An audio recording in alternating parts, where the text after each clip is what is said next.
अगर मैं कहूं कि इस दुनिया में कुछ ऐसे रहस्य हैं जिन्हें जितना खोला जाता है उतना ही डरावना सच सामने आता है, तो क्या आप यकीन करेंगे?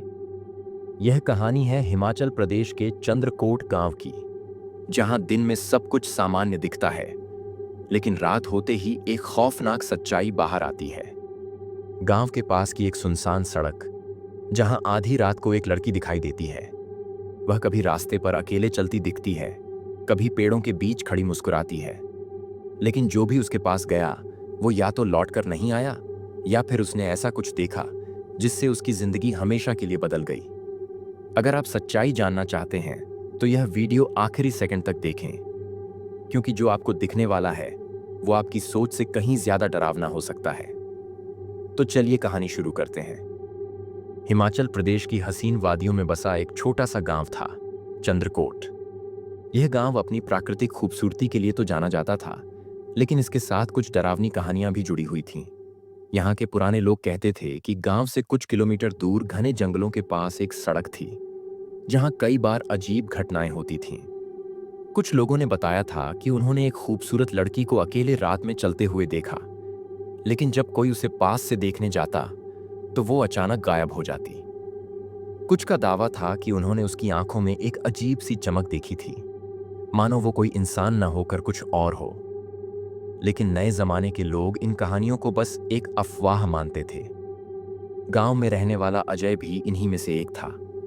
अजय 28 साल का एक यूट्यूबर, जो रहस्यमयी जगहों और हॉरर स्टोरीज की सच्चाई को उजागर करने के लिए वीडियो बनाता था। विक्रम अजय का दोस्त, जो वीडियो एडिटिंग का काम करता था और अक्सर अजय के साथ एडवेंचर पर जाता था। नीलम गांव की एक लड़की, जो अजय को बताती है कि उसने उस खूबसूरत लड़की को देखा है और उसके बारे में कुछ जानती है।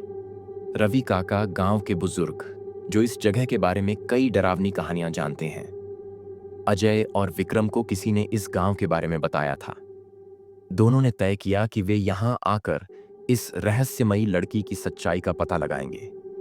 वे अपने कैमरा, टॉर्च और बाकी जरूरी सामान के साथ गांव पहुंचे। गांव में उनका स्वागत नीलम ने किया, जो खुद भी इन अजीब घटनाओं को लेकर परेशान थी। उसने बताया कि कुछ दिन पहले उसने अपने ही गांव के एक लड़के को उस लड़की के साथ बात करते हुए देखा था। अगली सुबह वो लड़का गांव में नहीं था। जब लोगों ने खोजबीन की तो उसकी लाश उसी सुनसान सड़क के पास मिली। रवि काका ने उन्हें बुलाकर समझाया, बेटा, इस सड़क पर मत जाना। वहां जो दिखता है वो असली नहीं होता। इस गांव में कई लोग उस लड़की से मिले, पर कोई जिंदा वापस नहीं आया। लेकिन अजय और विक्रम ने इन बातों को पुरानी सोच कहकर नजरअंदाज कर दिया। वे दोनों उसी रात उस सड़क पर जाने की तैयारी करने लगे। अजय और विक्रम अपने कैमरे और टॉर्च लेकर गांव से निकल पड़े। रात के लगभग 12 बज रहे थे। चंद्रकोट गांव से वह सुनसान सड़क करीब 4 किलोमीटर दूर थी। रास्ते में चारों ओर घना जंगल था और ठंडी हवा लगातार सरसराहट पैदा कर रही थी। अजय ने अपनी बाइक स्टार्ट की और विक्रम पीछे बैठ गया। दोनों के चेहरे पर हल्की घबराहट थी, लेकिन उत्सुकता उससे कहीं ज्यादा थी। जैसे जैसे वे सड़क की तरफ बढ़ रहे थे, हवा और ठंडी होती जा रही थी। अचानक रास्ते में एक जगह उनकी बाइक के हेडलाइट्स झपकने लगे। भाई, ये क्या हो रहा है? विक्रम ने थोड़ा असहज होकर पूछा। अजय ने कहा, शायद बैटरी लूज हो गई होगी। चिंता मत कर, बस थोड़ी ही दूरी बची है। कुछ ही मिनटों में वे सुनसान सड़क पर पहुंच गए। वहां चारों ओर अजीब सा सन्नाटा था। अचानक विक्रम की नजर सड़क के किनारे एक परछाई पर पड़ी। वह एक लड़की की आकृति थी। लंबे काले बाल, सफेद साड़ी और एक अजीब सी चमकती आंखें। भाई देखो, वहां कोई खड़ा है, विक्रम ने धीरे से कहा। अजय ने कैमरा ऑन किया और उस ओर टॉर्च मारी। लड़की की पीठ उनकी तरफ थी। उसकी चाल धीमी और अजीब थी, जैसे हवा में तैर रही हो। एक्सक्यूज मी, अजय ने जोर से आवाज दी। लड़की रुकी। धीरे धीरे उसने अपना चेहरा घुमाया और जो उन्होंने देखा उससे उनके रोंगटे खड़े हो गए। लड़की का चेहरा बेहद खूबसूरत था, लेकिन उसकी आंखें पूरी तरह काली थीं, बिल्कुल खाली। उसकी त्वचा इतनी सफेद थी कि वह किसी इंसान जैसी नहीं लग रही थी। भाई, हमें यहां से निकल जाना चाहिए, विक्रम ने घबराहट में कहा। लेकिन अजय, जो इस पल को अपने कैमरे में कैद करना चाहता था, आगे बढ़ गया। आप कौन हैं? इतनी रात यहां क्या कर रही हैं? अजय ने पूछा। लड़की ने हल्की सी मुस्कान दी और बहुत धीमी आवाज में कहा, तुम मुझसे मिले बिना नहीं जा सकते। अचानक हवा तेज हो गई। आसपास के पेड़ जोर जोर से हिलने लगे। अजय और विक्रम के कैमरे की स्क्रीन ब्लर हो गई और बाइक की हेडलाइट बंद हो गई। लड़की अब धीरे धीरे उनकी तरफ बढ़ने लगी। उसके चलने की आवाज नहीं हो रही थी, मानो वह जमीन पर पैर ही न रख रही हो। विक्रम ने अजय का हाथ पकड़कर कहा, चलो भागते हैं। लेकिन तभी लड़की एक झटके में उनके ठीक सामने आ गई। अजय और विक्रम दोनों पीछे हट गए। लड़की की आंखें अब लाल हो चुकी थीं और उसके चेहरे पर भयानक शिकन उभर आई थी। तुम यहां नहीं बच सकते, उसने फुसफुसाते हुए कहा। तभी अजय को किसी ने पीछे से जोर से धक्का दे दिया और वह गिर पड़ा। विक्रम ने देखा कि लड़की अब जमीन पर नहीं थी, वह हवा में तैर रही थी और उसकी परछाई उल्टी थी। विक्रम ने अजय को खींचा और बाइक की ओर भागा, लेकिन जैसे ही उन्होंने बाइक स्टार्ट करने की कोशिश की, वह स्टार्ट नहीं हुई। लड़की अब हवा में उनके चारों ओर घूमने लगी थी। उसके बाल हवा में उड़ रहे थे और उसकी हंसी गूंज रही थी। अचानक अजय ने जेब से गंगा जल की एक छोटी बोतल निकाली और लड़की की तरफ छींटे मारे। एक तीखी चीख के साथ लड़की पीछे हटी और उसकी त्वचा जलने लगी। वह अब असली रूप में आ चुकी थी। उसका चेहरा झुलस रहा था, उसकी आंखों से खून टपक रहा था और उसके नाखून बड़े और तेज हो गए थे। अजय और विक्रम ने इस मौके का फायदा उठाया और बाइक स्टार्ट करने की आखिरी कोशिश की, और इस बार बाइक स्टार्ट हो गई। वे पूरी रफ्तार से गांव की ओर भागे, जबकि पीछे से लड़की की चीखें गूंज रही थीं। गांव पहुंचते ही उन्होंने देखा कि रवि काका पहले से ही उनका इंतजार कर रहे थे। उन्होंने कहा, मैं जानता था कि तुम वहां जाओगे और तुमने उसे गुस्सा दिला दिया। अब वह तुम्हें नहीं छोड़ेगी।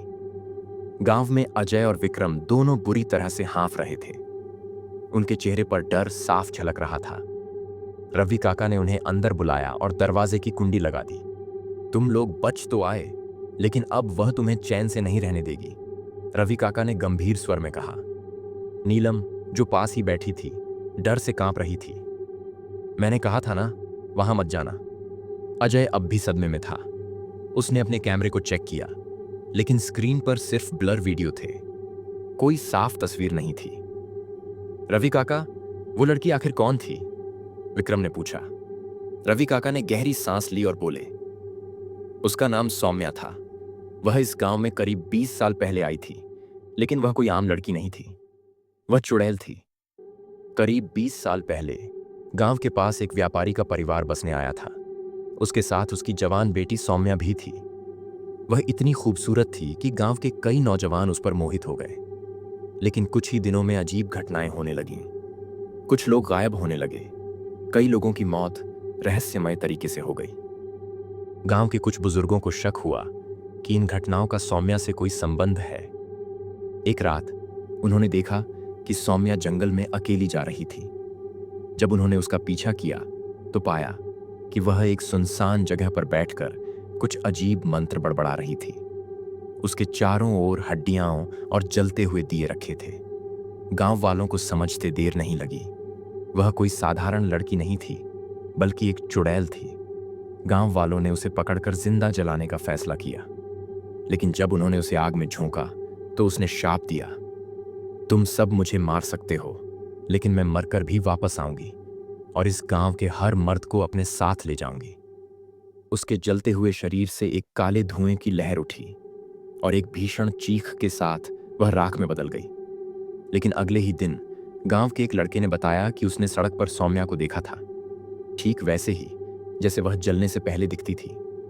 तब से गांव के कई पुरुष रहस्यमय तरीके से गायब होने लगे। जो भी रात के समय उस सड़क पर अकेला गया, कभी वापस नहीं आया। अब तुम लोग उसकी नजरों में आ चुके हो, वो तुम्हें छोड़ेगी नहीं, रवि काका ने चेतावनी दी। विक्रम डर कर बोला, अब क्या करें? रवि काका ने उन्हें एक उपाय बताया।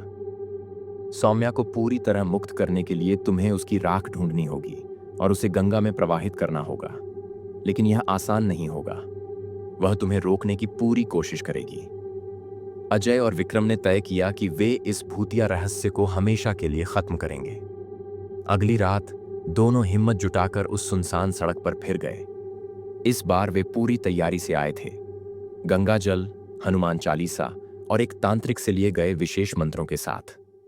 राख उस पुराने स्थान पर दबी थी जहां सौम्या को जलाया गया था। जैसे ही उन्होंने उसे खोदना शुरू किया, हवा अचानक ठंडी हो गई और पेड़ जोर जोर से हिलने लगे। फिर वही काली परछाई प्रकट हुई। सौम्या हवा में झूलते हुए प्रकट हुई। इस बार वह और भी भयानक लग रही थी। उसकी आंखों से खून बह रहा था और उसके हाथों के नाखून बड़े और तेज हो चुके थे। तुम लोग मेरे साथ चलोगे? उसने गहरी भयानक आवाज में कहा। अचानक उसने हवा में हाथ लहराया और विक्रम दूर जाकर गिर पड़ा। अजय ने हिम्मत नहीं हारी। उसने गंगा जल की कुछ बूंदें राख पर छिड़की और हनुमान चालीसा पढ़ने लगा। सौम्या चीखने लगी, लेकिन उसकी चीखें अब कमजोर हो रही थीं। जैसे ही उन्होंने सारी राख गंगा जल से शुद्ध की, सौम्या का शरीर राख में बदलने लगा। एक आखिरी चीख के साथ वह पूरी तरह गायब हो गई। अजय और विक्रम ने राख को इकट्ठा किया और उसे गंगा में प्रवाहित कर दिया। गांव वालों ने राहत की सांस ली। पहली बार सुनसान सड़क पर अजीब घटनाएं बंद हो गईं। लेकिन क्या सौम्या सच में हमेशा के लिए खत्म हो गई थी, या फिर वह किसी और रूप में वापस आएगी? तो ये थी हिमाचल के चंद्रकोट गांव की खौफनाक कहानी। लेकिन सवाल ये उठता है, क्या यह सब सिर्फ एक अफवाह थी, या फिर वाकई में उस सड़क पर कोई ऐसी ताकत मौजूद थी जो इंसानों की दुनिया से परे थी? क्या भूत प्रेत सच में होते हैं, या यह सिर्फ हमारा दिमाग हमें डराने के लिए खेल खेलता है? आपका इस पर क्या मानना है? कमेंट में बताइए। क्या आप इस कहानी पर यकीन करते हैं, या यह सिर्फ एक मनगढ़ंत अफवाह है? और अगर आपको वीडियो पसंद आया तो इसे लाइक करें, चैनल को सब्सक्राइब करें और अपने दोस्तों के साथ शेयर करें।